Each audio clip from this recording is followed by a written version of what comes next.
How did Jeffrey Epstein have the financial backing to abuse what turns out to be hundreds of young women and girls? The hundreds of millions of dollars that Epstein amassed, the palatial estates and aircraft. Connections to some of the wealthiest, most established people all over the world. There's been a tremendous number of conspiracy theories and myths. From he was running a huge blackmail operation to he was affiliated with spy agencies. Through months of reporting and digging through documents. People's diaries, letters, old photo albums. The answer is he stole it.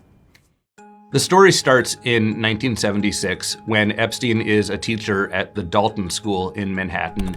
He is not worth a lot of money. And then one day he gets invited to a reception at an art gallery where he bumps into someone who introduces him to Ace Greenberg, who is a top executive at Bear Stearns, and very soon after that is offered a job. He quickly is named a partner at the firm and is making about $200,000 a year. At the same time, though, he is getting in all sorts of trouble. Right off the bat, he is found to have lied on his resume about the colleges he attended.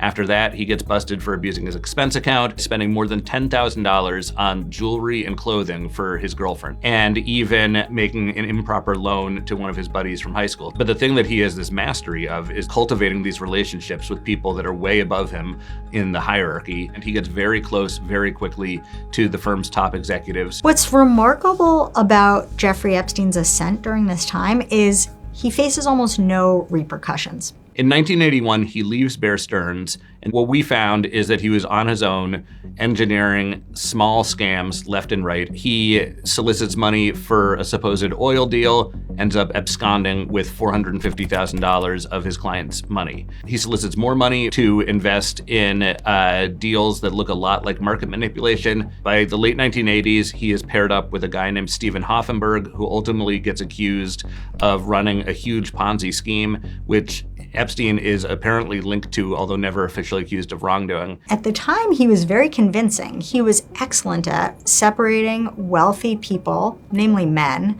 from large sums of money. Around that time, he meets the person that would become his most important benefactor. Les Wexner, who is the retail tycoon behind brands like The Limited and Victoria's Secret. Epstein immediately earns Les Wexner's trust by claiming that Wexner's current financial advisor is ripping him off. He gives Epstein blanket control over his finances, and Epstein uses that to enrich himself. By the late 1980s, he was worth about $15 million, and he uses that illusion of great success to build new connections, and a lot of people turn out to be very gullible. All the while that he is lying and manipulating and exaggerating, he is continuing to abuse women and girls. One of the things that we saw over and over again in our reporting was a lack of accountability. The impunity with which Epstein operated,